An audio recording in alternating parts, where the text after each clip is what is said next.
Africans between the ages of 20 and 24 are enrolled in universities. This is a sad state.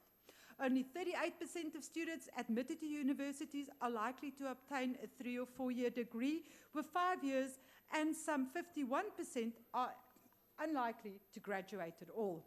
The report also notes that currently there are more youth enrolled at universities than there are enrolled in technical and vocational colleges. This should not be the case. The fact of the matter is that the majority of our, and I'm calling it FET, TVET colleges, are in a shambles. Changing the name, Honourable Minister, will not cure the disease. Even you, Honourable Minister, have acknowledged that these colleges are not effective and that the output quality is really poor.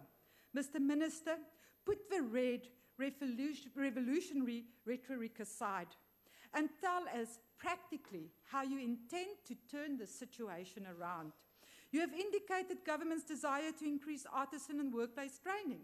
Why is it that under the majority rule of a ruling party, we always take 2 steps backwards and a half a step to the left? The CETAs have been an abject failure.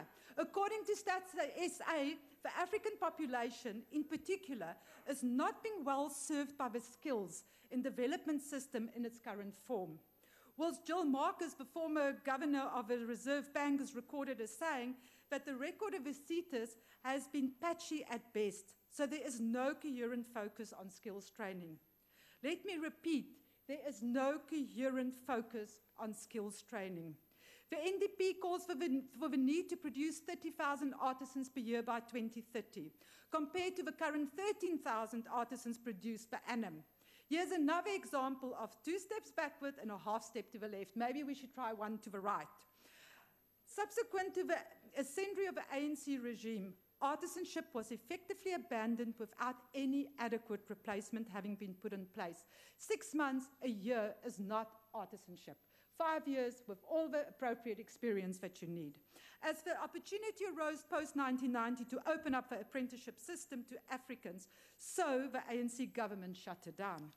Minister, the ANC regime professes to be a developmental state, yet it appears intent on following Stalin's policy on slashing and burning.